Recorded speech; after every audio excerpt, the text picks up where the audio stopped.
أعوذ بالله من الشيطان الرجيم بسم الله الرحمن الرحيم إن الحمد لله نحمده ونستعينه ونستغفره ونعوذ بالله من شرور أنفسنا وسيئات أعمالنا من يهده الله فلا مضل له ومن يضلل فلا هادي له وأشهد أن لا إله إلا الله وحده لا شريك له وأشهد أن محمدا عبده ورسوله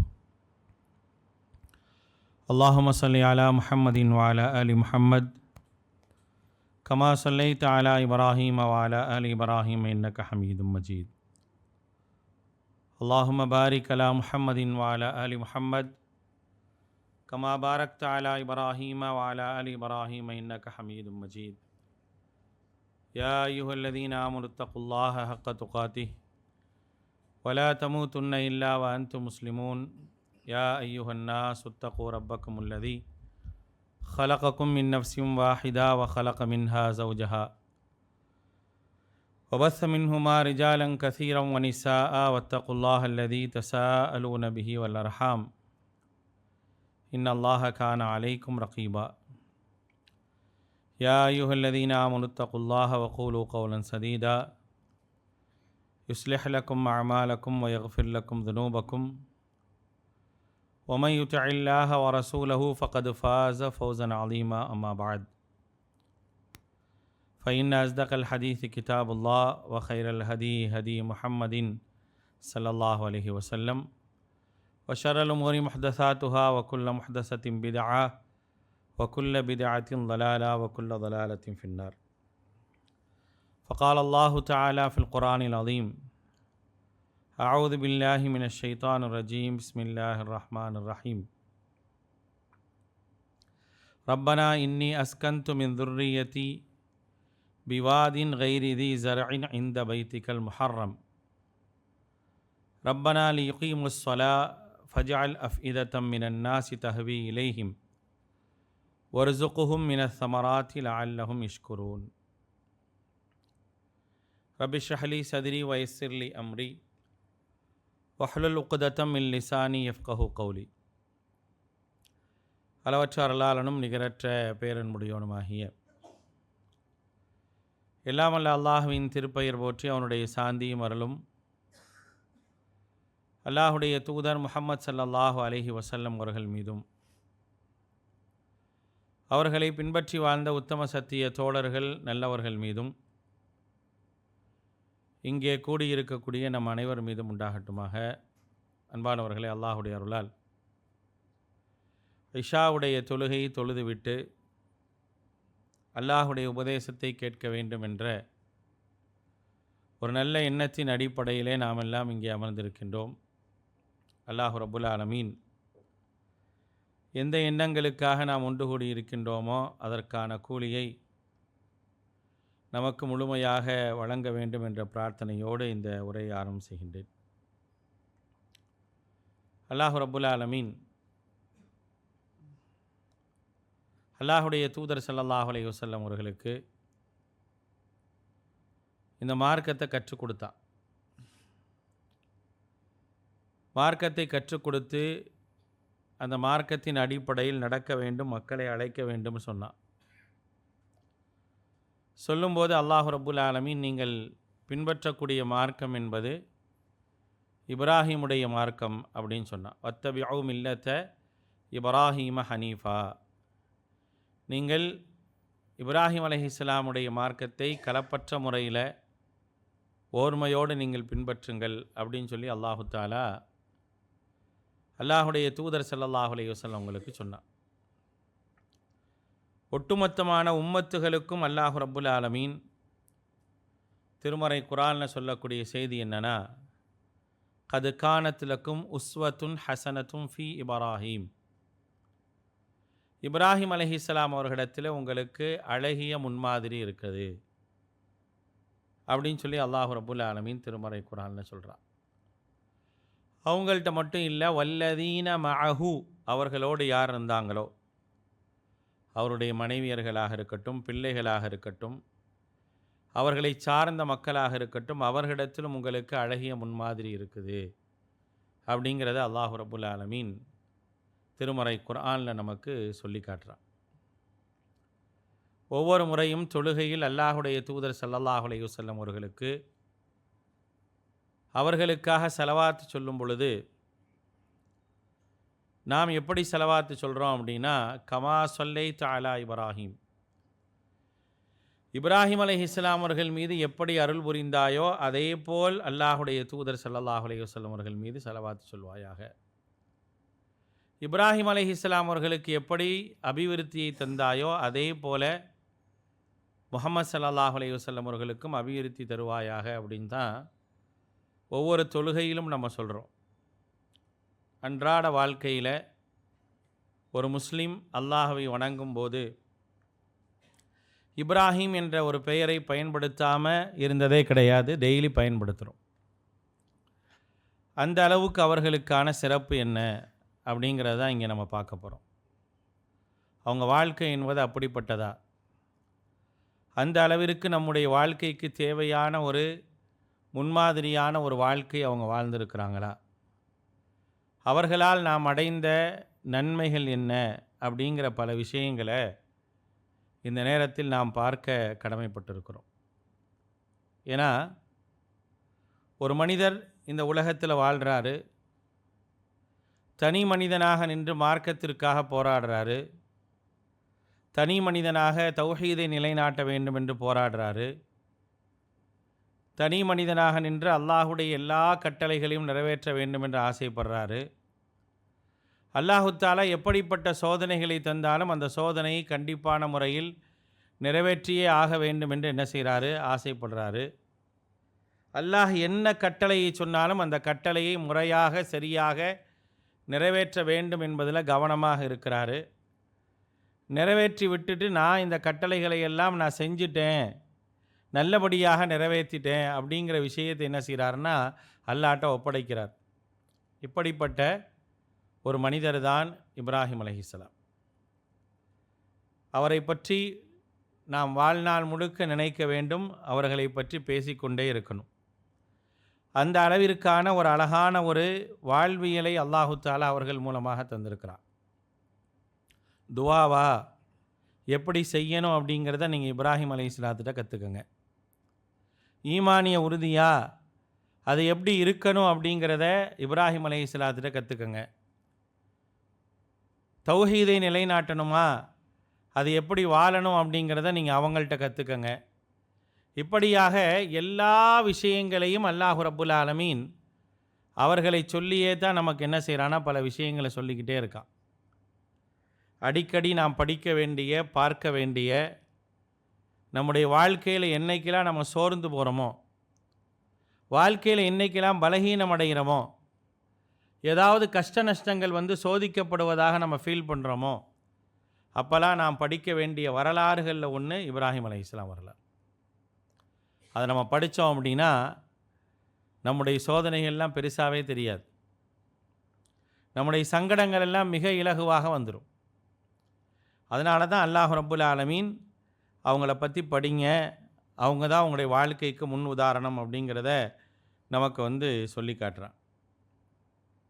ஒரு மனிதர் உலகத்தில் எவ்வளவு சிறந்தவராக இருந்திருப்பார் அப்படிங்கிறதுக்கு உதாரணம் என்னென்னா, என்னுடைய நேசர் இப்ராஹிம் அப்படின்னு சொல்லி திருமறை குர்ஆனில் அல்லாஹ் ரப்புல் ஆலமீன் என்னுடைய உற்ற தோழர் இப்ராஹிம் என்று சொல்லக்கூடிய அளவிற்கு என்ன செய்கிறான் அப்படின்னா அவங்கள பற்றி சொல்லி காட்டுறான். வத்தஹதல்லாஹு இப்ராஹீம ஹலீலா, இப்ராஹிம் அலைஹிஸ்ஸலாம் அவர்கள் அல்லாஹ்வினுடைய தோழர் அப்படின்னு சொன்னால் அந்த தோழமைக்காக அவங்க என்ன செஞ்சுருப்பாங்க, எப்படிப்பட்ட ஒரு வாழ்வியலை அவர்கள் வாழ்ந்திருப்பாங்க அப்படிங்கிறத நம்ம என்ன செய்யணும் அப்படின்னா யோசித்து பார்க்க கடமைப்பட்டிருக்கிறோம்.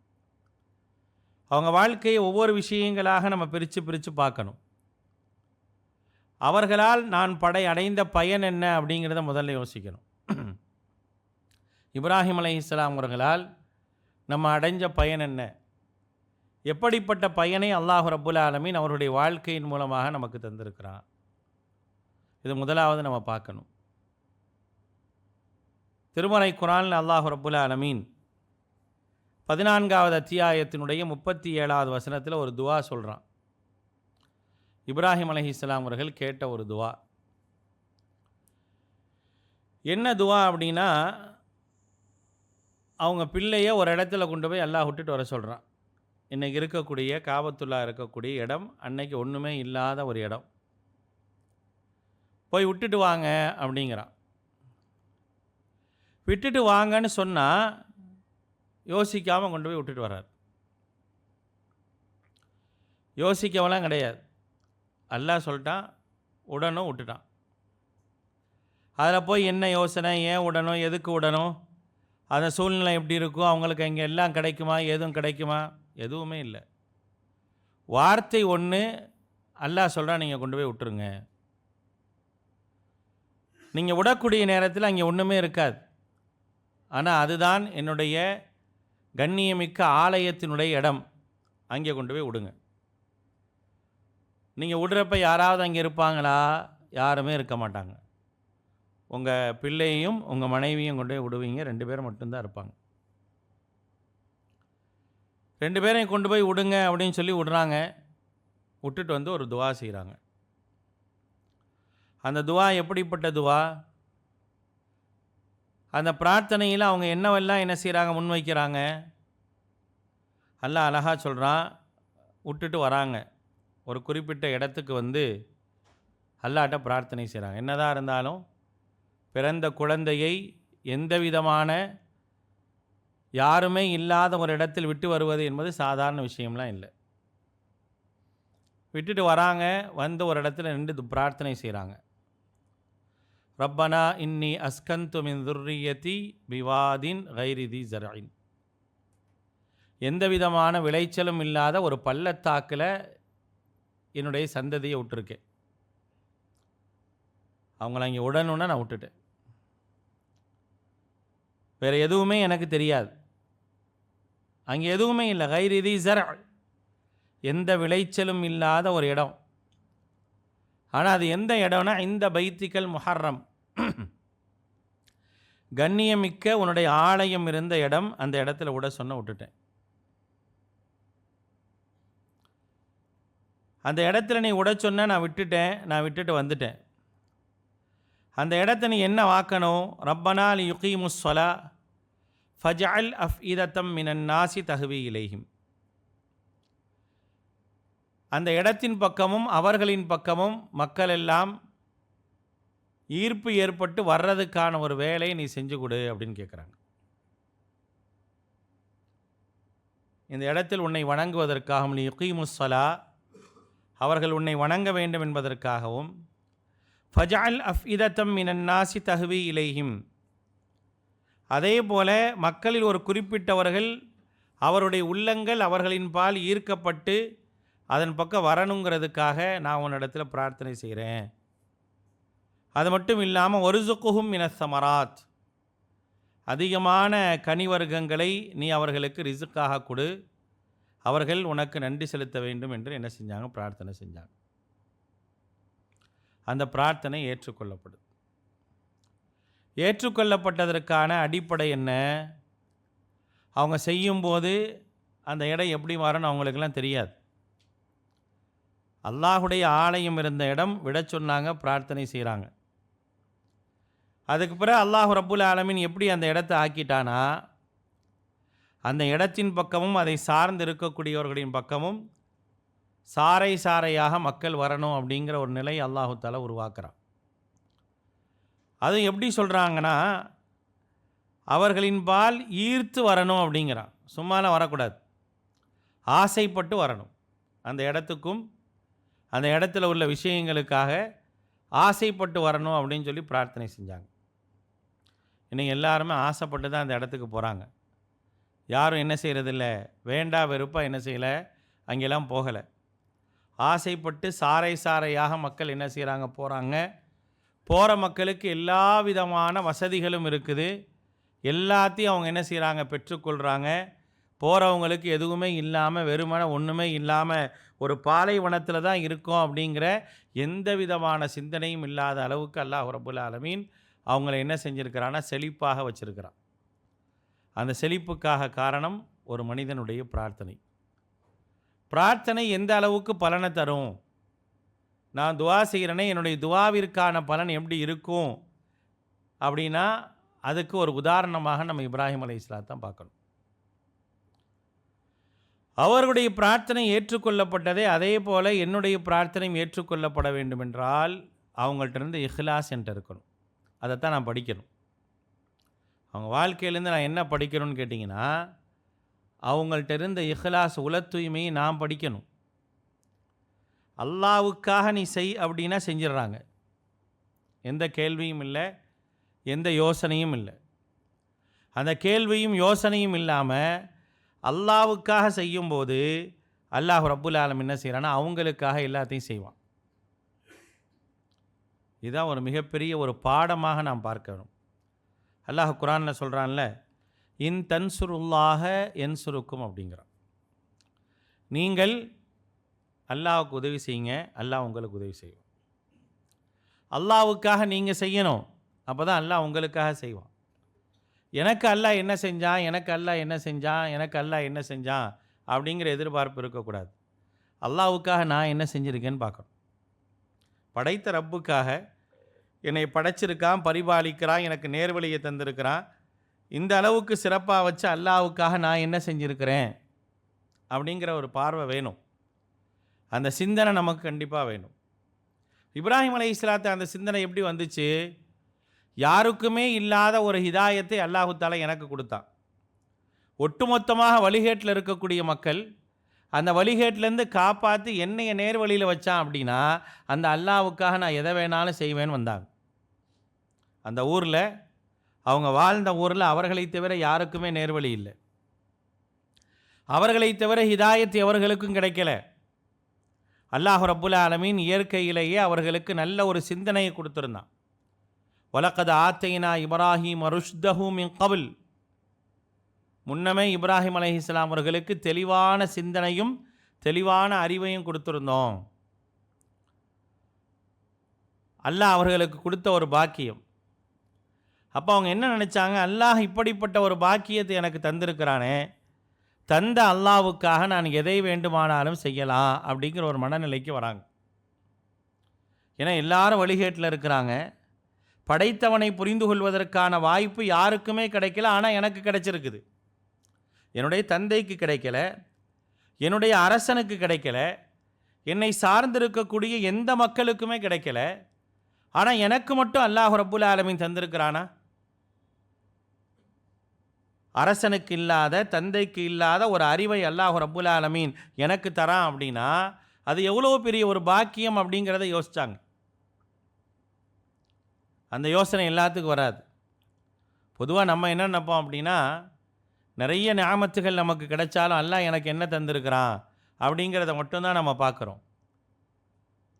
ஆனால் அவங்க எதை நியாமத்தாக கண்டாங்க அப்படின்னா, அவங்களுக்கு பெரிய அருட்கொடையாக பெரிய விஷயமாக அவங்களுக்கு எது பட்டுச்சு அப்படின்னா, அல்லாஹ் எனக்கு தந்த நேர்வழி ஹிதாயத், அல்லாஹ் எனக்கு கொடுத்துருக்கிறானே அது யாருக்குமே கிடைக்காத ஒன்றாயிற்றே. என் தந்தைக்கு கிடைக்கல, அவர்தான் சிலை செய்து கடவுள்களை உருவாக்குறார். அவர் சிலையை செஞ்சு கொடுத்து வணங்குங்க அப்படிங்கிறார். அரசன் தன்னையே கடவுளாக காட்டுறான் மக்கள்கிட்ட. அந்த மக்களும் அரசனையும் கற்களையும் சிலைகளையும் என்ன செய்கிறாங்க, வணங்கி அதுதான் சரி என்று நினைக்கிறாங்க. அதுக்கு ஆற்றலே இல்லைன்னு தெரிஞ்சால் கூட அதைத்தான் நான் வணங்குவேங்கிறாங்க. ஆற்றலே இல்லை அப்படின்னு தெரிஞ்சால் கூட அதைத்தான் நான் வணங்குவேங்கிறாங்க.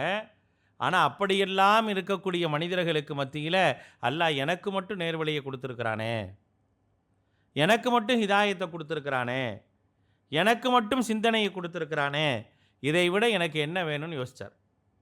அதுதான் அவருடைய யோசனை.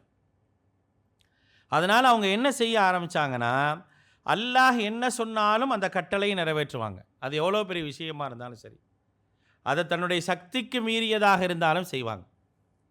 ஒரு மனுஷன் சில விஷயங்களை செய்வாங்க, அல்லாஹுடைய கட்டளை அப்படிங்கிறப்ப தன்னால் முடிஞ்ச அளவுக்கு செய்வார், அதுக்கு மேலே செய்ய மாட்டார். என்னால் இவ்வளோதாங்க முடியும், அவ்வளோதான் செய்வேன்னு. அது ஒரு காரணத்தையும் சொல்லுவார். சக்திக்கு மீறி அல்லாஹு தாலா கஷ்டப்படுத்துறது இல்லை, அதனால் இது என் சக்திக்கு அப்பாற்பட்டது, நான் செய்ய முடியாது அப்படின்ட்டு போயிடுவார். ஆனால் அவங்க அப்படி இல்லை. இப்ராஹிம் அலைஹிஸ்ஸலாத்தை நம்ம அப்படிலாம் பார்க்கவே முடியாது. அவங்களுக்கு அல்லாஹ் ரப்புல் ஆலமீன் கொடுத்த எல்லா விஷயங்களும் அவங்களோட சக்திக்கு மீறி செய்யக்கூடிய விஷயங்களாக தான் இருந்துச்சு. ஆனால் எல்லாத்தையும் செஞ்சாங்க. செஞ்சதுக்கான ஒரே காரணம் அவங்க யோசித்தது, எனக்கு அல்லாஹ் நேர்வழியை கொடுத்துருக்குறான், யாருக்குமே தராத ஒரு நேர்வழியை கொடுத்துருக்குறான், யாருக்கும் பயப்படாத ஒரு உள்ளத்தை எனக்கு கொடுத்துருக்குறான். ரொம்ப முக்கியமானது அதுதாங்க. மனுஷனுக்கு என்ன தேவை அப்படின்னா, அல்லாஹ்வுக்கு மட்டுமே பயப்படக்கூடியவனாக இருக்கணும். ஆனால் நம்மள எத்தனை பேர் அப்படி இருக்கோன்னு தெரியாது. அல்லாஹ்வுக்கு பயப்படுறோன்னு சொல்கிறோம், அல்லாஹ்வுக்கு பயந்து தான் வாழ்கிறோன்னு சொல்கிறோம். அல்லாஹ்வை தவிர யாருக்குமே பயப்படாத அப்படின்னு மார்க்கம் சொல்லுது. ஆனால் நம்ம அப்படி இருக்கிறோமா அப்படிங்கிறது அந்தந்த சந்தர்ப்பங்கள் வந்தால் தான் தெரியும். ஆனால் அல்லாஹ்வை தவிர யாருக்கும் துளி அளவு கூட பயப்படாத ஒரு மனிதர் இருந்தார் அப்படின்னா இப்ராஹிம் அலைஹிஸ்ஸலாம். எதுக்குமே பயப்பட மாட்டார். அரசனுடைய மிரட்டலோ, தந்தையுடைய மிரட்டலோ, அல்லது சமூகம் மிரட்டலோ, எதுக்காவது ஒன்றுக்காவது அஞ்சி பயந்து நின்றுருக்கிறாரா? அவர் கேட்குறார், கைஃப அஹாஃபு மா அஷ்ரக்தும் பில்லா, நான் எப்படி பயப்பட முடியும்? உங்களுக்கு எதெல்லாம் பெருசாக தெரியுது அப்படிங்கிறதுக்கு எல்லாத்துக்கும் என்னாலாம் பயப்பட முடியாது. ஏன்னா நான் அல்லாஹ்வுக்கு மட்டும் பயப்படுறவன், அல்லாஹ்வை மட்டுமே வணங்குறவன், அல்லாஹ்வை தேடுறவன். அதனால் எனக்கு நீங்கள் எவைகளையெல்லாம் முன்னிறுத்தி பயமுறுத்துறீங்களோ அதை பற்றியெல்லாம் எனக்கு எந்த பயமும் கிடையாது. நான் பயப்படவெல்லாம் மாட்டேன், அல்லாஹ்வுக்கு மட்டும்தான் என்ன செய்வேன், பயப்படுவேன். அப்படிப்பட்ட ஒரு உள்ளத்தை அல்லாஹ் ரப்புல் ஆலமீன் அவங்களுக்கு கொடுத்துருந்தான். அதான் ஒரு பெரிய, அவங்க ரொம்ப பலமாக இருந்ததற்கான காரணம் அதுதான். சமூகத்தை பார்த்து ஒரு தடவை கேட்குறாங்க. அந்த சமூக மக்கள் சொல்கிறாங்க, சிலைகளுடைய விஷயத்தில் இந்த சிலைக்கு எந்த சக்தியும் இல்லைன்னு உங்களுக்கு தெரியாதா அப்படின்னு இப்ராஹிம் அலைஹிஸ்ஸலாத்தை பார்த்து கேட்குறாங்க. கேட்கும்போது அடுத்த நொடி அவ்வளோ மக்கள் நிற்கிறாங்களே, ஏதாவது சொல்லுவாங்களே அப்படின்லாம் எந்த யோசனையும் இல்லை. உஃபில்லக்கும் வலிமா தஅபுதூன மின் தூனில்லாஹ், உங்களுக்கு கொஞ்சம் கூட வெக்கம் இல்லையா? உங்களுக்கு கொஞ்சம் கூட வெக்கம் இல்லையா? எந்த விதமான நன்மையும் தீமையும் செய்ய முடியாத ஒன்றை நீங்கள் எப்படி வணங்க போச்சு? ஐயோ, இந்த வார்த்தையை பயன்படுத்தினா இவங்க ஏதாவது செய்வாங்களோ, ஏதாவது பண்ணிடுவாங்களோ, எந்த ஒரு விஷயமும் இல்லை. அவர் யோசித்த ஒரே ஒரு விஷயம் என்னென்னா, இவங்கள்ட்ட இல்லை, என்கிட்ட இருக்குது நேர்வழி. அந்த ஹிதாயத்தை நான் சரியான முறையில் பயன்படுத்தணும், சத்தியத்தை உளமாக என்ன செய்யணும் அப்படின்னா சொல்லணும் அப்படிங்கிறதுல ரொம்ப கவனமாக உறுதியாக இருந்தாங்க. அந்த மாதிரியான சிந்தனை நமக்கு இருக்கான்லாம் தெரியாது. நெருங்கிய உறவுகள்கிட்ட கூட மார்க்கத்தை சொல்ல மாட்டோம். நெருங்கிய உறவுகள் மார்க்கத்திற்கு எதிரானவர்களாக இருந்தால் கூட, மார்க்கத்திற்கு முரணாக ஏதாவது செய்கிறவங்களாக இருந்தால் கூட, நீ ஏன் இப்படி செய்கிறன்னு சொல்கிறதுக்கு நமக்கு மனசு வராது. என்ன யோசிப்போம், ஐயோ அந்த மாதிரி சொன்னால் நம்மளை ஏதாவது கோச்சிக்குவாங்களோ, நம்மளை தப்பாக நினச்சிருவாங்களோ, நம்ம எதுக்கு சொல்லணும் அப்படின்னு யோசிப்போம். இந்த யோசனை நம்மள்கிட்ட பல பேர்கிட்ட பல சூழல்களில் வரும். ஆனால் கண்கூடா எனக்கு தெரியும் இவர் செய்கிறது தப்பு தான், இவர் மார்க்கத்துக்கு முரணாக செய்கிறாரு, இது செஞ்சால் பாவம் அப்படின்னு எனக்கு தெரியும். ஆனால் நான் என்ன செய்ய மாட்டேன், ஒரு அழகிய முறையில் கூட அதை எடுத்து சொல்ல மாட்டேன். அப்போ நான் என்ன உணரலை அப்படின்னா, அல்லாஹ் எனக்கு கொடுத்த நேர்வழியினுடைய மதிப்பை நான் உணரலை. அந்த மதிப்பு எனக்கு தெரியலை. ஆனால் அவங்களுக்கு தெரிஞ்சிருந்துச்சு. அந்த நேர்வழிக்கான மதிப்பு தெரிஞ்சனால தான் அவங்க எல்லாத்துக்கும் தயாரானாங்க. உறுதியாக போல்டாக நின்று என்ன செஞ்சாங்க அப்படின்னா, அசத்தியத்திற்கு எதிராக களமாடக்கூடியவர்களாக இருந்தாங்க. அது அவங்கள்ட்ட இருந்த மிகப்பெரிய ஒரு விஷயம். அதைத்தான் நம்முடைய வாழ்க்கையில் படிப்பினையாக பெறணும். ஒரு இறை தூதரை பற்றி அல்லாஹ் ரப்புல் ஆலமீன் திருமறை குர்ஆனில் சொல்கிறான் அப்படின்னா, அந்த இறை தூதரை பற்றி ஏன் நமக்கு சொல்கிறான் அப்படிங்கிறத தெரிஞ்சுக்கணும். அவர்களை பற்றி திரும்ப திரும்ப சொல்லி அவர்களைத்தான் நீங்கள் பின்பற்ற வேண்டும், அவர்களிடத்தில் தான் உங்களுக்கு அழகிய முன்மாதிரி இருக்குது அப்படின்னா எவைகளிலெல்லாம் இருக்குது அப்படிங்கிறத பார்க்கணும். ஒற்றை காரணத்தினால் ஒரு மனிதன் எப்படிப்பட்ட ஒரு வாழ்வியலை வாழ்ந்தார்? ஒரே ஒரு காரணம், எனக்கு அல்லாஹ் தந்த நேர்வழிக்காக நான் அல்லாஹ்வுக்காக எதை வேண்டுமானாலும் செய்வேன். நமக்கு அல்லாஹ் நேர்வழியை கொடுத்துருக்குறான், நமக்கு ஹிதாயத்தை கொடுத்துருக்குறான், நாமும் சத்தியத்தில் தான் இருக்கிறோம். நம்ம அல்லாஹ்வுக்காக அப்படின்னு சொல்லி என்ன செஞ்சுருக்கிறோம், என்னென்ன விஷயங்களை எல்லாம் செஞ்சுருக்கிறோம், எதையெல்லாம் விட்டு கொடுத்துருக்குறோம், எதை விட்டெல்லாம் வெளியே வந்திருக்கிறோம் அப்படிலாம் யோசித்து பார்த்தா நம்மளுக்கு முன்னால் ஒன்றுமே கிடையாது. நம்மள்ட்ட லிஸ்ட்டு போட்டு பார்த்தோம் அப்படின்னா ஒன்றுமே இருக்காது. பெருசாக ஒன்றுமே மார்க்கத்திற்காக செஞ்சதில்லை அப்படிங்கிற நிலையில் தான் நம்ம இருப்போமே தவிர நான் செய்து சாதித்ததாக ஒன்றையும் பார்க்க முடியாது. ஆனால் அவங்கள்ட்ட பாருங்களேன், இப்ராஹிம் அலைஹிஸ்ஸலாத்தில் பாருங்கள். இப்ராஹிம் அலைஹிஸ்ஸலாம் அவர்கள் அப்படி இருந்தனால அவங்க கேட்குறதையெல்லாம் அல்லாஹு தாலா கொடுத்தான். அவங்க கேட்டதையெல்லாம் அல்லாஹ் கொடுத்தான். எதை கேட்டாலும் கொடுத்தான். அந்த இடத்தை கேட்டாங்க. இந்த இடத்தை மக்களுடைய உள்ளத்திற்குரிய ஈர்ப்பிற்குரிய இடமாக ஆக்குனாங்க. அல்லாஹ் ஆக்கி வச்சான். அங்கே எல்லாமே கிடைக்கணும்னு ஆசைப்பட்டாங்க. அது எல்லாமே கிடைச்சிச்சு. மேலும் அல்லாஹ் ரப்புல் ஆலமீன் சொல்லி காட்டான், அந்த மக்கமா நகரில் அல்லாஹ் ரப்புல் ஆலமீன் அவர்களுக்கு அடுத்த பொறுப்பை தரான். உங்களுடைய மகனோடு சேர்ந்து நீங்கள் என்ன செய்யுங்க, இந்த இறை இல்லத்தை உயர்த்துங்க அப்படின்னு சொல்கிறோம். இறை இல்லத்தை உயர்த்தினாங்க, காபத்துல்லாவை உயர்த்தினாங்க. காபத்துல்லாவை உயர்த்தும் போது ஒரு பிரார்த்தனை செய்கிறாங்க. ரப்பி ஜஅல் ஹாதா பலதன் ஆமினம் வர்சுக் அஹ்லஹு மின ஸமராத்தி மன் ஆமன மின்ஹும் பில்லாஹி வல் யௌமில் ஆஹிர். யா அல்லாஹ், இந்த வீட்டை நீ எப்படி ஆக்கணும் தெரியுமா? இந்த வீட்டை நீ எப்படி ஆக்க வேண்டும் என்று அல்லாஹ்விடத்தில் பிரார்த்தனை செய்கிறாங்க.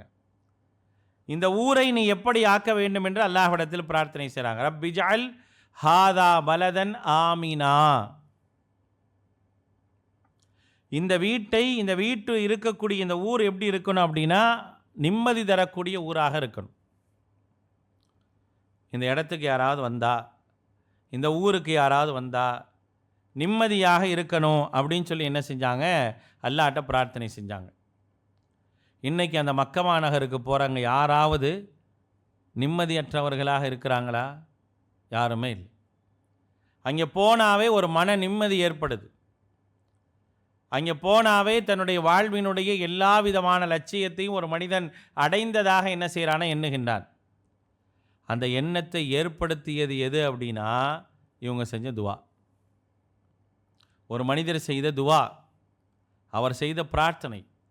அல்லாஹ்விடத்தில் கேட்டாங்க, யா அல்லாஹ், நான் உன்னிடத்தில் கேட்குறது என்ன அப்படின்னா, எனக்காக இல்லை, இந்த பூமிக்கு இந்த இடத்துக்கு யார் வராங்களோ எல்லாத்துக்கும் அது கிடைக்கணும்னு கேட்டாங்க.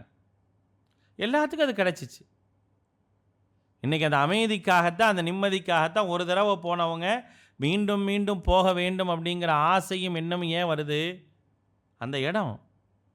அந்த இடத்துல அல்லாஹ் ரப்புல் ஆலமீன் அப்படிப்பட்ட ஒரு நிம்மதியை வச்சிருக்கிறான். வமன் தஹலஹு கான ஆமினா. யாராவது அந்த இல்லத்திற்குள்ளாக நுழைந்தார்கள் என்றால் அவர்கள் நிம்மதியை உணர்வார்கள். அங்கே போன மன நிம்மதி வந்துடும். உலகத்தில் நான் எவ்வளோ கஷ்டப்பட்டவனாக இருந்தாலும், எவ்வளோ துன்பப்பட்டவனாக இருந்தாலும், சிரமப்பட்டவனாக இருந்தாலும் அதுக்குள்ளே போனால் எனக்கு வேறு எதுவுமே தோணாது.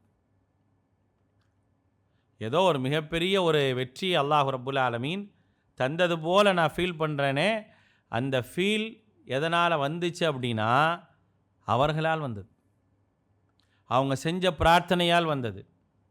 அந்த பிரார்த்தனையினுடைய பலனை நம்ம பார்க்குறோம். ஒரு சுயநலம் இல்லாத ஒரு பிரார்த்தனை அல்லாஹ்விடத்தில் கேட்டாங்க. அப்படி கேட்டனால அல்லாஹ் ரப்புல் ஆலமீன் அவங்களுக்கு கொடுத்தான். அப்போ ஒரு சமூகம் நிம்மதியாக இருக்க வேண்டும், அல்லாஹுடைய இல்லத்திற்கு வந்தால் நிம்மதியாக இருக்க வேண்டும் என்ற ஒரு தொலைநோக்கு சிந்தனையை உள்ளவர்களாக நபி இப்ராஹிம் அலைஹிஸ்ஸலாம் வந்தார். இப்ராஹிம் அலைஹிஸ்ஸலாம் அவர்களுடைய வாழ்க்கை அப்படின்னு நீங்கள் எடுத்துக்கிட்டீங்க அப்படின்னா ஒவ்வொரு பார்ட்டாக பிரித்து கொண்டு போகலாம். அவருடைய வாலிபம், அவருடைய குடும்பம், தந்தை அப்படிங்கிற அடிப்படையில் அவருடைய வாழ்க்கையை பல்வேறாக பிரித்து நம்ம பார்க்கணும். ஒவ்வொரு நிலையிலும் அல்லாஹ் ரப்புல் ஆலமீன் அவர்களை சிறப்பித்து வச்சிருக்கிறான். அவர்கள்தான் நமக்கு முன்மாதிரி அப்படிங்கிறத தாண்டி எதுவுமே இல்லை. அப்படி இப்ராஹிம் அலைஹிஸ்ஸலாமுடைய வாழ்க்கையில் நம்ம பார்க்க வேண்டிய விஷயங்களில் மிக முக்கியமானது என்ன அப்படின்னா தன்னுடைய பிள்ளைகளை சார்ந்துள்ள விஷயங்கள். தன்னுடைய பிள்ளைகளை சார்ந்துள்ள விஷயங்கள்னு இருக்குது. இப்ராஹிம் அலைஹிஸ்ஸலாமுடைய சந்ததிகள், நம்ம எல்லாமே இப்ராஹிம் அலைஹிஸ்ஸலாமுடைய சந்ததிகள்னு சொல்கிறோம். இஸ்மாயில் அலைஹிஸ்ஸலாமுடைய வழியில் வந்தவர்கள் தான் அல்லாஹுடைய தூதர் ஸல்லல்லாஹு அலைஹி வஸல்லம் அவர்கள்னு சொல்கிறோம். இஸ்ஹாக் அலைஹிஸ்ஸலாம் அவர்களுடைய சந்ததிகள் தான் உலகத்தில் உள்ள பல நபிமார்கள் வந்ததாக சொல்கிறோம். ஆனால் அந்த 2 பிள்ளைகளுடைய விஷயத்தில் அவங்க எப்படி நடந்துக்கிட்டாங்க அப்படிங்கிறத அல்லாஹு தஆலா சொல்கிறான். ஒவ்வொரு தந்தையும் தன்னுடைய பிள்ளைகள்கிட்ட எதை கொண்டு போய் சேர்க்கணும் அப்படிங்கிறதுக்கு ஒரு உதாரணம் அவங்க தான். நம்மளாம் பிள்ளைகளுக்கு நிறைய விஷயங்களை சொல்லிக் கொடுப்போம். ஒரு தகப்பன் என்ற ஸ்தானத்தில் ஒரு பிள்ளைக்கு நிறைய செய்தியை சொல்லுவோம். ஒரு தந்தையாக நமக்கு சொன்ன பல விஷயங்களை நம்ம கேட்டிருப்போம். ஆனால் என்ன சொல்லணும் அப்படிங்கிற விஷயம் இருக்குது. ஒவ்வொரு சந்தர்ப்பத்திலும் என்ன சொல்லித்தர வேண்டும் அப்படிங்கிறது ரொம்ப அவசியமான ஒன்று. அப்படி ஒரு விஷயத்தை என்ன செஞ்சாங்க அப்படின்னா, ரொம்ப அழகாக சொல்லி கொடுத்தாங்க தங்களுடைய பிள்ளைகளுக்கு. அல்லாஹ் ரப்புல் ஆலமீன் திருமறை குர்ஆனில் சூரத்துல் பக்கராவில் சொல்கிறான். என்ன சொல்கிறாங்க அப்படின்னா, இப்ராஹிம் அலைஹிஸ்ஸலாம் அவர்கள் தங்களுடைய பிள்ளைகளுக்கு சொன்ன உபதேசத்தை பற்றி சொல்கிறான். யாபு வஸ்ஸாபிஹா இப்ராஹீமு பி பனீஹி வ யாக்கூப். நம்மளாம் நம்முடைய தந்தைகள்கிட்ட வாங்க வேண்டிய வசியத்துகளில் இது முக்கியமானது. தந்தையாக இருப்பவர்கள் பிள்ளைகளுக்கு செய்ய வேண்டிய வசியத்தில் ரொம்ப முக்கியமான விஷயம் என்ன, நம்ம யார், நமக்கான அந்தஸ்துகள் என்ன, நமக்காக இருக்கிறது என்ன, நம்ம எப்படி இருக்கணும், நம்ம எப்படிப்பட்டவங்க அப்படிங்கிறதையெல்லாம் சொல்கிறத தாண்டி என்ன சொல்லணும் அப்படிங்கிறத அல்லாஹு தஆலா சொல்லி காட்டுறான் அவங்க மூலமாக. அவர்களும் சரி, அவர்களுடைய பேரராக இருக்கக்கூடிய யாக்கூப் அலைஹிஸ்ஸலாமும் சரி, அவங்க 2 பேரும் செய்த வசியத், அந்த வசியத் ஒட்டுமொத்த மனித சமூகத்துக்குமான வசியத். அவங்க சொல்கிறாங்க, வஸ்ஸாபிஹா இப்ராஹீமு பி பனீஹி வ யாக்கூப். இப்ராஹிம் அலைஹிஸ்ஸலாம் அவர்கள் தங்களுடைய பிள்ளைகளுக்கு வசியத் செஞ்சாங்க. யாக்கூப் அலைஹிஸ்ஸலாம் அவர்கள் வசியத் செஞ்சாங்க. இன்னல்லாஹ் அஸ்தஃபா லக்குமுத்தீன். நம்மளாம் இந்த மார்க்கத்தில் இருக்கிறோம், இந்த இஸ்லாமிய மார்க்கத்தில் இருக்கிறோமே. இந்த மார்க்கம் என்பது நானாக போய் தேடிக்கிட்டதில்லை, மாறாக அல்லாஹ் என்னை தேர்ந்தெடுத்துருக்கா இந்த மார்க்கத்தில். நமக்கு முதல்ல அந்த எண்ணம் வேணும். நான் முஸ்லீமாக இருக்கிறேன் அப்படிங்கிறப்ப, நான் எப்படி முஸ்லீமாக இருக்கேன், நான் முஸ்லீமாக இருந்தேன், எங்கள் அத்தா முஸ்லீமாக இருந்தார், அதனால் நானும் முஸ்லீமாக இருக்கேன். இல்லை, நம்ம அப்படி ஒரு மனப்பான்மை வச்சுருக்கிறோம். ஆனால் யதார்த்தம் என்ன அப்படின்னா, இன்னல்லாஹ் அஸ்தஃபா லக்குமுத்தீன், அல்லாஹ் நம்மளை தேர்ந்தெடுத்திருக்கிறான். ஏன்னா நமக்கு பக்கத்து வீட்டில் உள்ளவங்களுக்கு கிடைக்காத இஸ்லாம் எனக்கு கிடைச்சிருக்குல்ல. எனக்கு அருகாமையில் இருப்பவர், என்னோடு படிப்பவர், என்னை பார்ப்பவர், என்னோடு வியாபாரம் செய்யக்கூடியவர், யாருக்குமே கிடைக்காத இஸ்லாம் எனக்கு கிடைச்சிருக்கு. அப்போ இஸ்லாம் என்பது நான் தேர்ந்தெடுத்தது கொண்டதல்ல, அல்லாஹ் என்னை இந்த மார்க்கத்தில் தேர்ந்தெடுத்திருக்கிறான். அதனால தான் அவங்க என்ன செஞ்சாங்க அப்படின்னா, அந்த மார்க்கத்துக்காக எல்லாத்தையும் செய்ய தயாரானாங்க. அதான் காரணம். அதனால தான் அவங்க எல்லாத்துக்கும் தயாரானாங்க. ஆனால் அந்த உணர்வு, அந்த சிந்தனை இன்னும் எத்தனை பேருக்கு நம்மள்கிட்ட இருக்குது சொல்லுங்கள்? நம்ம என்னைக்காவது இப்படி ஒரு ஃபீல் பண்ணியிருக்கிறோமா? இந்த மார்க்கத்தில் நான் இருக்கிறேன் அப்படின்னா, நான் எப்படி இந்த மார்க்கத்துக்காக வந்தேன்ற ஒரு ஃபீல், ஒரு சிந்தனை நம்மள்கிட்ட வந்திருக்குதா? அல்லாஹ் என்னை தேர்ந்தெடுத்திருக்கிறான் அப்படிங்கிற எண்ணம் எத்தனை பேருக்கு நமக்கு வந்திருக்கு சொல்லுங்கள்? அதான் உண்மை. அல்லாஹ்வால் தேர்ந்தெடுக்கப்பட்டனால நாம் இந்த சத்தியத்தில் இருக்கிறோம். அல்லாஹ் நாடலைனா நீங்களும் நானும் சிலை வணங்கிகளாக இருந்திருப்போம், நீங்களும் நானும் இணை வைப்பாளர்களாக இருந்திருப்போம், அல்லாஹ்வே இல்லை என்று சொல்லக்கூடிய கடவுள் மறுப்பு கொள்கையில் உள்ளவர்களாக இருந்திருப்போம். அப்படி தான் நம்ம இருந்திருப்போம். ஆனால் அல்லாஹ் ரப்புல் ஆலமீன் நம்மளை அங்கே விடலை. மற்றவர்கள் மாதிரி விடாமல் நம்மளை என்ன செஞ்சுருக்கிறான் அப்படின்னா, இந்த மார்க்கத்தின் அடிப்படையில் நம்மளை தேர்ந்தெடுத்திருக்கிறான். அதனால தான் அல்லாஹ் சொல்கிறான், இன்னல்லாஹ் அஸ்தஃபா லக்குமுத்தீன், அல்லாஹ் உங்களை இந்த மார்க்கத்தில் தேர்ந்தெடுத்திருக்கிறான்.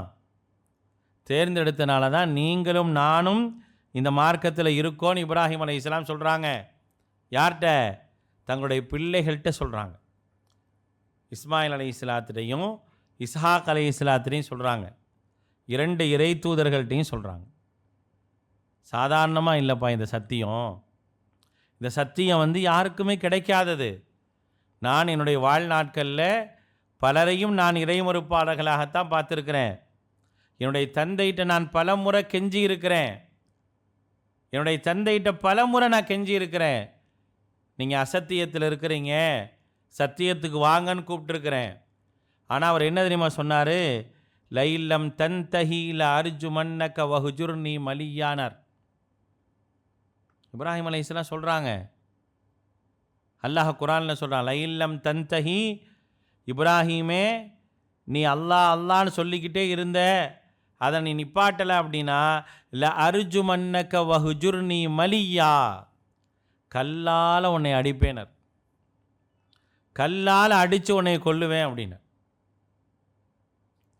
இன்னி அஹாஃபா யமஸ்ஸக அதாபும் மினர் ரஹ்மான்.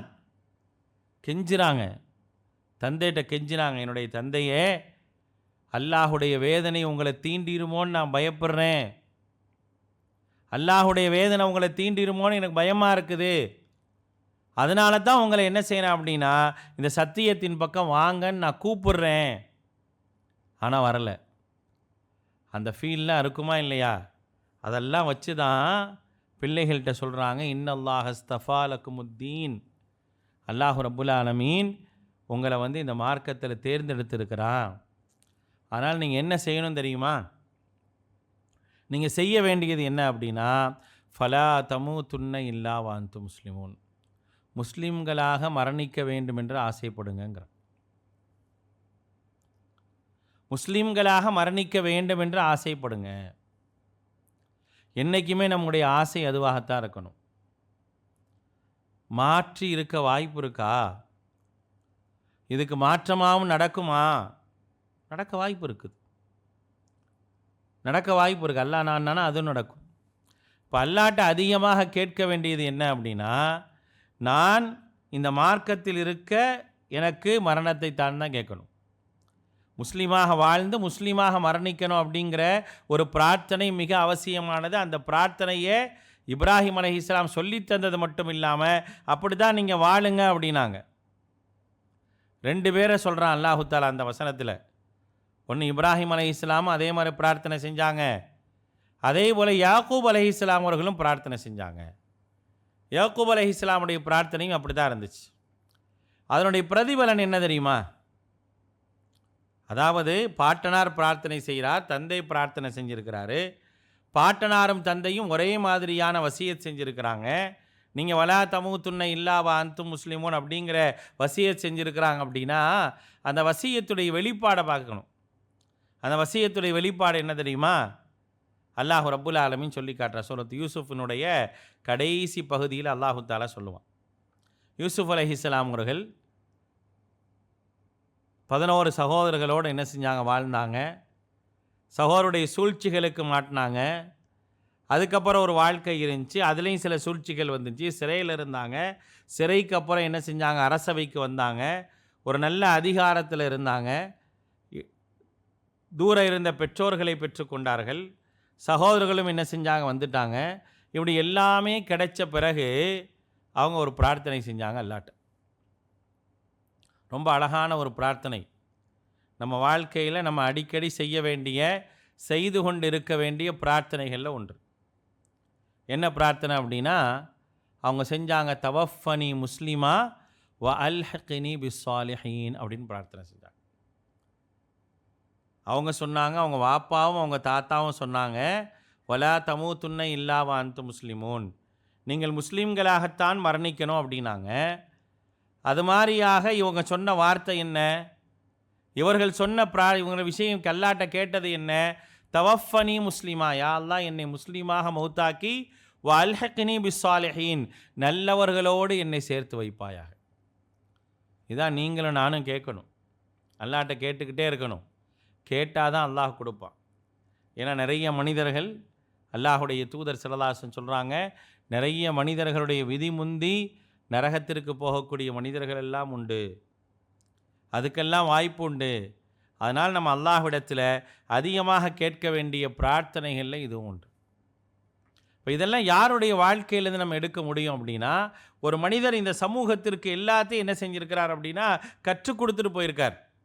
இதெல்லாம் நீங்கள் பாருங்கள், இப்படியெல்லாம் நீங்கள் இருங்க, இதெல்லாம் இருப்பதற்கான காரணம் இதுதான், இதனால் நீங்கள் இப்படி இருக்கிறீர்கள், இப்படி இருக்க வேண்டும் அப்படிங்கிற விஷயத்தை என்ன செய்கிறாங்க, சொல்லித்தராங்க. அவர்களுடைய வாழ்க்கை அப்படிங்கிறத மட்டும் என்ன செய்யலை அப்படின்னா அல்லாஹ் ரப்புல் ஆலமீன் முடிச்சிடல. மாறாக அல்லாஹ் ரப்புல் ஆலமீன் சொல்கிறான், வல்லதீன மஅஹு, எவர்கள் இப்ராஹிம் அலைஹிஸ்ஸலாம் அவர்களோடு இருந்தார்களோ அவர்கள் மூலமாக உங்களுக்கு வாழ்க்கையில் நல்ல படிப்பினை இருக்குது, முன்மாதிரி இருக்குது. அந்த முன்மாதிரிக்குரியவர்கள் யார்? இப்ராஹிம் அலைஹிஸ்ஸலாமுடைய மனைவிமார்கள். 2 பேரும் அப்படி தான். இப்ராஹிம் அலைஹிஸ்ஸலாமுடைய மனைவியான சாரா அம்மாவாக இருக்கட்டும், ஹாஜர் அவர்களாக இருக்கட்டும், அவர்களெல்லாம் எப்படி ஒரு இறை தூதருக்கு உறுதுணையாக இருந்தார்கள் அப்படிங்கிறதுக்கான மிக அழகான ஒரு படிப்பினை அல்லாஹ் ரப்புல் ஆலமீன் சொல்லி காட்டுறான். தியாகம்னா என்ன, ஈமானிய உணர்வுனா என்ன, இழப்புகள்லாம் என்ன அப்படிங்கிறத சகித்து கொண்டு வாழக்கூடியவர்களாக இருந்தவங்க தான் இப்ராஹிம் அலைஹிஸ்ஸலாமுடைய மனைவிமார்கள். கஷ்டத்தை தாங்கிக்கலாம், காலம் முழுக்க கஷ்டங்களை தாங்குவது என்பது சாதாரணமான விஷயம் இல்லை. அதையெல்லாம் தாங்கி வாழ்ந்தவர்கள் யார்? இப்ராஹிம் அலைஹிஸ்ஸலாமுடைய மனைவிமார்கள். அவங்கள அல்லாஹ் ரப்புல் ஆலமீன் திருமறை குர்ஆனில் சொல்லும் விதமாகத்தான் சொல்கிறான், வல்லதீன மஅஹு, அவர்களோடு எவர்கள் இருந்தார்களோ அவர்களுக்கும் என்ன செய்யுது அப்படின்னா நிறைய முன்மாதிரி இருக்குது அவர்களுடைய வாழ்க்கையிலையும். இப்ராஹிம் அலைஹிஸ்ஸலாம் அவர்களோடு என்ன செஞ்சாங்க, பல காலம் பயணித்தாங்க சாரா அம்மா. அவங்களுக்கு குழந்தை இல்லை, ரொம்ப காலமாக குழந்தை இல்லை, குழந்தை இல்லாமல் இருந்தாங்க. அது ஒரு மிகப்பெரிய ஒரு இழப்பு. ஆனால் அந்த இழப்பை என்ன செஞ்சாங்க, தாங்கினாங்க. அந்த இழப்பை சகித்து கொண்டார்கள். அதே நேரத்தில் அல்லாஹ்விடத்தில் முழுமையான நம்பிக்கை வச்சுருந்தாங்க, தனக்கு அல்லாஹ் ரப்புல் ஆலமீன் ஒரு குழந்தையை தருவான் அப்படி. அந்த நம்பிக்கை அவங்கள்ட்ட ரொம்ப ஆழமாக இருந்துச்சு. அவர்களுக்கு குழந்தைக்கான சுப செய்தி சொல்லும் பொழுது அவர்களுக்கு குழந்தையே பிறக்காது என்ற நிலையில் இருக்கும் பொழுது அல்லாஹ் ரப்புல் ஆலமீன் அவங்களுக்கு குழந்தைக்கான சுப செய்தியை சொன்னான். அவங்க சொல்லும்போது அவங்க நம்பவே இல்லை. அவங்க சொல்கிறாங்க, ஃபசக்கத் வஜுஹு வகாலத் அஜூசுன் அகீம். முகத்தை மூடிக்கொண்டும் அடித்து கொண்டும் சொன்னாங்க, நான் இயலாதவள், மலடி, ஏழாமல் ஆகிவிட்டேன், மலடியாக ஆகிவிட்டேன், எனக்கு அல்லாஹ் ரப்புல் ஆலமீன் குழந்தைக்கான சுப செய்தியை அல்லாஹு தாலா தரான் அப்படிங்கிற அந்த விஷயத்தை வெளிப்படுத்துகிறாங்க.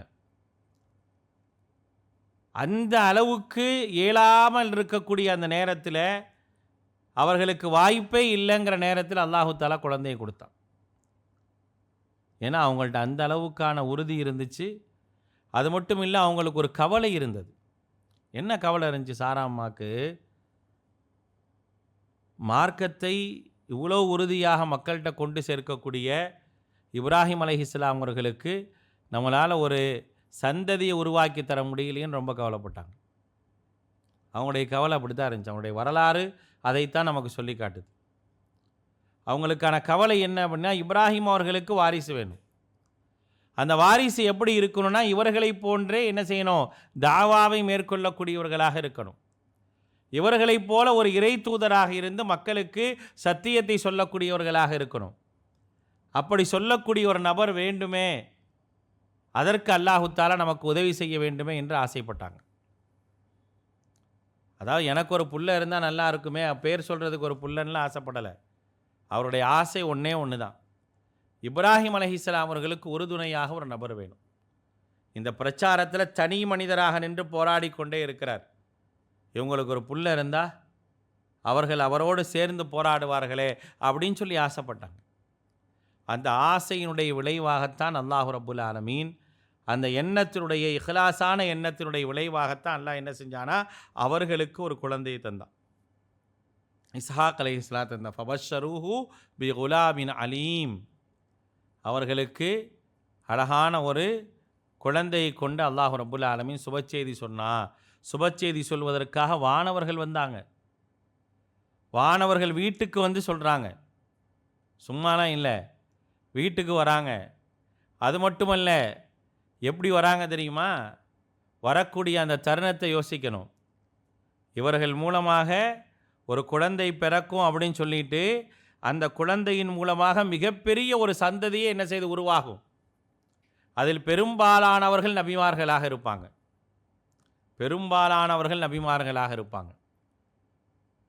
வரக்கூடிய அந்த சந்தர்ப்பம் எப்படி, நாங்கள் இங்கே வந்து சுபச்செய்தியை சொல்லிட்டு ஒரு சமூகத்தை நாங்கள் அழிக்க போகிறோம். ஒரு சமூகத்திற்கு அல்லாஹ் ரப்புல் ஆலமீன் அழிவை கொடுக்குறான். அந்த சமூகம் அப்படியே அழிய போகுது. ஆனால் அதே நேரத்தில் ஒரு மிகப்பெரிய ஒரு சமூக உருவாக்கம் ஏற்பட போகுது. அதற்கான ஒரு வாய்ப்பை அல்லாஹு தஆலா உங்களுக்கு தரான். ஒரு தாயினுடைய உண்மையான கவலைக்கு கிடைத்த பரிசு. என்னவெல்லாம் கிடச்சிச்சு? அவங்க இறை தூதராக வந்தாங்க, அவருடைய பிள்ளைகள் இறை தூதராக வந்தாங்க. அதுக்கப்புறம் தொடர்ந்து இறை தூதர்கள் எல்லாமே அதன் தொடர்ச்சியாகவே வராங்க. அப்படின்னா அது எவ்வளோ பெரிய ஒரு வாய்ப்பு, எவ்வளோ பெரிய ஒரு வாக்கியம். அது எதனால் சாத்தியம் அப்படின்னா, ஒரு தாயினுடைய உண்மையான கவலையினுடைய சாத்தியம் அது. அதனால தான் சொல்கிறான், வல்லதீன மஅஹு, அவங்களோடு இருப்பவர்களிடத்திலும் உங்களுக்கு அழகிய முன்மாதிரி இருக்குது. அவருடைய இன்னொரு மனைவி எடுத்துக்கங்க, ஹாஜர் அம்மையார். அல்லாஹுடைய கட்டளை அப்படிங்கிற ஒரு விஷயத்திற்காகவே தன்னுடைய பிள்ளையை அந்த பாலைவனத்தில் தான் வச்சுக்கிறேன்னு சம்மதிச்சதுக்கான காரணம் ஒரே ஒரு விஷயம் என்ன அப்படின்னா, அல்லாஹ் சொன்னான் அப்படின்றதுக்காக. அல்லாஹ் சொல்லிட்டான் அப்படிங்கிற ஒரே காரணம்தான். கேட்குறாங்க, எதுக்காக இங்கே விட்டுட்டு போகிறீங்க? அல்லாஹு ஆமுர கபி, இப்படி விட சொல்லி அல்லாஹு தஆலா உங்களை கட்டளை இட்டிருக்கிறானா? ஆமாம். அப்போ நீங்கள் போயிட்டே இருங்க, அல்லாஹ் பார்த்துக்குவோம். சொல்கிறப்ப வசதி வாய்ப்பு இருக்கிற நேரத்தில் சொல்லலை, எல்லா ஏற்பாடுகளும் இருந்து சொல்லலை, எதுவுமே கிடையாது. எதுவுமே இல்லாத சந்தர்ப்பத்தில் சொல்கிறாங்க, அல்லாஹ் சொன்னால் அல்லாஹ் பார்த்துக்குவா, நீங்கள் போயிட்டு வாங்க, நீங்கள் தாராளமாக செல்லலாம் அப்படிங்கிற. நீங்கள் தாராளமாக போகலாம். போனாங்க. போயிட்டு தான் இந்த பிரார்த்தனை ஆரம்பத்தில் சொன்ன அந்த துஆ செஞ்சாங்க. அவர்களுடைய பிரார்த்தனை அல்லாஹ் ரப்புல் ஆலமீன் உடைய நம்பிக்கைக்கான விளைவு என்ன? அவங்க அந்த அளவுக்கு நம்பிக்கை வச்சாங்க. அந்த நம்பிக்கையுடைய விளைவு என்ன? இன்றைக்கும் ஒரு சமூகம் ஹஜ்ஜுக்கோ அல்லாஹுடைய இல்லத்திற்கோ சென்றால் அவர்களை நினைவு கூறத்தக்க பல விஷயங்கள் அல்லாஹு தஆலா வச்சிருக்கிறார். ஒரு உறுதிமிக்க ஒரு பெண்மையினுடைய நினைவு கூறக்கூடிய பல விஷயங்கள் அல்லாஹு தஆலா அந்த கிருகைகளில் வச்சிருக்கிறான். அப்போ அதை அவங்கள்ட்ட நாம் படிப்பினையாக பெறணும். அப்போ அந்த குடும்பத்தையே அல்லாஹு தஆலா நமக்கு வந்து என்ன செய்கிறான்னா ஒரு பாடமாக வச்சுட்டு போயிருக்கிறான். குர்ஆன் நல்லா சொல்கிறான், வதுக்குரு ஃபில் கிதாபி இஸ்மாயில் இன்னஹு கான சாதிகல் வஅத். நீங்கள் இஸ்மாயில் அலைஹிஸ்ஸலாத்தை குர்ஆனில் நினைவு கூறுங்க, வாக்குறுதியை உண்மைப்படுத்துபவர் அவர் அப்படிங்கிறான் அல்லாஹு தஆலா. வாக்குறுதியை உண்மைப்படுத்துபவர் யார்? இஸ்மாயில் அலைஹிஸ்ஸலாம். தந்தைகிட்ட ஒரு வாக்குறுதி கொடுக்குறாங்க. தந்தைகிட்ட ஒரு வாக்குறுதியை கொடுக்குறாங்க. என்ன வாக்குறுதி? சதஜிதுனி இன்ஷா அல்லாஹு மினஸ் சாபிரீன். என்னுடைய தந்தையே, என்னை பொறுமையாளர்கள் ஒருவனாகத்தான் நீங்கள் பெற்றுக்கொள்வீர்கள் அப்படிங்கிற ஒரு வாக்குறுதியை அவங்க கொடுக்குறாங்க. அதே போல் அவங்க இருந்தாங்க. ஒரு இக்கட்டான தருணத்தில் கூட தந்தை தன்னை அறுத்து பலியிட வேண்டும் என்ற சூழ்நிலையில் கூட தந்தைகிட்ட கொடுத்த ஒரே வாக்குறுதி, நான் பொறுமையாக இருப்பேன், உங்களுடைய கட்டளையை அல்லாஹுடைய கட்டளை நிறைவேற்றுவதற்கு எந்த விதத்திலும் நான் என்ன செய்ய மாட்டேன், உங்களுக்கு நான் சங்கடத்தை தரமாட்டேன். நாங்கள் அதே மாதிரி இருந்தாங்க. ஆக இப்படிப்பட்ட ஒரு வாழ்வியல் அல்லாஹ் ரப்புல் ஆலமீன் ஒரு குடும்பத்திற்கு கொடுத்திருந்தான். ஒரு தந்தை, 2 மனைவி, 2 பிள்ளைகள், அப்படி ஒரு குடும்பத்துக்கு கொடுத்து ஒட்டுமொத்த குடும்பத்தையும் நீங்கள் படிங்க, அவங்களுக்கு பின்னால் வரக்கூடிய எல்லாரும் என்ன செய்யணும் அப்படின்னா அந்த குடும்பத்தை படிக்கணும், அந்த குடும்பத்தை பற்றி சொல்லப்படக்கூடிய செய்திகளை தெரிஞ்சுக்கணும், அதை உங்களுடைய வாழ்க்கையில் கொண்டு வரணும். அவங்க தான் உங்களுடைய வாழ்க்கைக்கு, உங்களுடைய மார்க்கத்திற்கு எல்லாவற்றிற்குமான உதாரணம். அவங்க தான் அல்லாஹ்வுக்காக தங்களை முழுமையாக அர்ப்பணித்தாங்க. அப்படிப்பட்ட அர்ப்பணிப்பை நீங்கள் என்ன செய்யுங்க அப்படின்னா அவர்களிடத்திலிருந்து நீங்கள் பெற்றுக்கொள்ளுங்கள் அப்படிங்கிறத அல்லாஹ் ரப்புல் ஆலமீன் ரொம்ப அழகாக நபி இப்ராஹிம் அலைஹிஸ்ஸலாம் அவர்களை பற்றியும் அவருடைய குடும்பத்தாரை பற்றியும் நமக்கு சொல்கிறான். நான் சொன்னதெல்லாம் வந்து அவருடைய வாழ்க்கையிலிருந்து ஆக ஆக ஆக ஒரு சின்ன செய்தி தான்.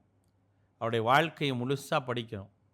அவருடைய சிறு பிராயத்திலிருந்து இப்ராஹிம் அலைஹிஸ்ஸலாமுடைய 10 வயது பிராயத்திலிருந்து படிக்க வேண்டும் அவங்க வாழ்க்கை. 10 வயசுங்க. 10 வயசில் தந்தை என்ன செய்வார் அப்படின்னா, சிலையை செஞ்சு கையில் கொடுத்துருவார். கையில் கொடுத்து நீ ஒரு இடத்த கொடுத்துட்டு போ அப்படின்வார். அவர் அந்த சிலையை என்ன செய்கிறாங்கன்னு பார்க்குறார். இங்கேருந்து நான் கொண்டு போய் கொடுக்குறேன், அவங்க அங்கே வச்சு என்ன செய்கிறாங்க, அதை வணங்குறாங்க அப்படிங்கிற விஷயத்தை பார்க்குறார். என்ன தெரியுமா செய்வார், போகிற நேரத்தில் தந்தை சிலையை கொடுத்து விடுவாங்க. இவர் ஒரு கயிறு எடுத்துக்குவார். கையில் ஒரு கயிறு எடுத்து, அந்த கயிறு கொஞ்சம் நீளமான கயிறாக இருக்கும், அந்த சிலையில் கட்டிக்குவார். சிலையை கட்டி என்ன செய்வார் அப்படின்னா, அப்படியே ரோட்டில் இழுத்துகிட்டே போவார். எல்லாரும் பார்ப்பாங்க. அப்போ இப்ராஹிம் அலைஹிஸ்ஸலாம் சொல்லுவாங்க, நான் இவன் பாருங்கள் இதுக்கு மதிப்பே இல்லாமல் இழுத்துட்டு போகிறேன், இதைத்தான் நீங்கள் மதிப்பாக வணங்க போகிறீங்க. அதுக்கு சக்தி இருந்ததென்றால் இப்படி போட்டு இழுத்துட்டு போகிறேனே, ஆற்றல் இருந்தால் அது துள்ளி குதிச்சிருக்குமா இல்லையா, ஏன் செய்கிறேன்னு நீங்கள் யோசிக்க மாட்டீங்களா அப்படின்னு கேட்டுக்கிட்டே போவாங்க. ஆனால் அந்த மக்கள் என்ன செய்வாங்க, இவர் ஏதாவது இப்படி சொல்லிக்கிட்டே இருப்பாருன்னு சொல்லி பேசாமல் இருந்துருவாங்க. ஒவ்வொரு முறையும் அதை தான் செய்வாங்க அந்த மக்கள். எப்படியாவது இவர்களுக்கு புரிய வைக்க வேண்டும் என்று என்ன செய்வாங்க, இப்ராஹிம் அலைஹிஸ்ஸலாம் ஆசைப்படுவாங்க. அந்த பிராயத்திலிருந்தே என்ன செய்கிறாங்க அப்படின்னா, அவங்க அப்படி ஒவ்வொன்றாக இந்த சமூகத்திற்காக அல்லாஹ் தந்த இந்த சீர்திருத்தம், எனக்கு கிடைத்த அந்த சீர்திருத்தத்தை வாழ்க்கையில் பயன்படுத்த வேண்டும் என்று ரொம்ப ஆசைப்பட்டவங்க தான் இப்ராஹிம் அலைஹிஸ்ஸலாம். அதனால் நம்ம அன்றாடம் அவருடைய பேரை சொல்கிறோம். பேரை சொல்கிறது மட்டும் இல்லை, அந்த பேருக்குரியவர் யார், அவருடைய வாழ்க்கை என்ன, அதில் அவருடைய வாழ்வியலில் நமக்கு என்ன படிப்பினை இருக்குது அப்படிங்கிறத நம்ம கொஞ்சமாவது படிக்கணும். அப்படி படிக்கக்கூடிய மக்களாக நம்ம இருந்து அல்லாஹுடைய மார்க்கத்தை சுத்தமான வழியில், தூய்மையான வழியில் நமக்கு கற்றுத்தந்த ஒருவரை அறிந்து அவர் எந்த வழியில் நடந்தாரோ அந்த வழியில் நடப்பதற்கு எல்லாம் உள்ள அல்லாஹ் உங்களுக்கும் எனக்கும் அருள் புரிவானாக. வாஹிர் தஅவானா அனில் ஹம்துலில்லாஹி ரபில் ஆலமீன். அஸ்ஸலாமு அலைக்கும் வரஹ்மத்துல்லாஹி வபரகாத்துஹு. சுப்ஹானக்கல்லாஹும்ம வபிஹம்திக அஷ்ஹது அல்லா இலாஹ இல்லா அன்த அஸ்தக்ஃபிருக வ அத்தூபு இலைக்.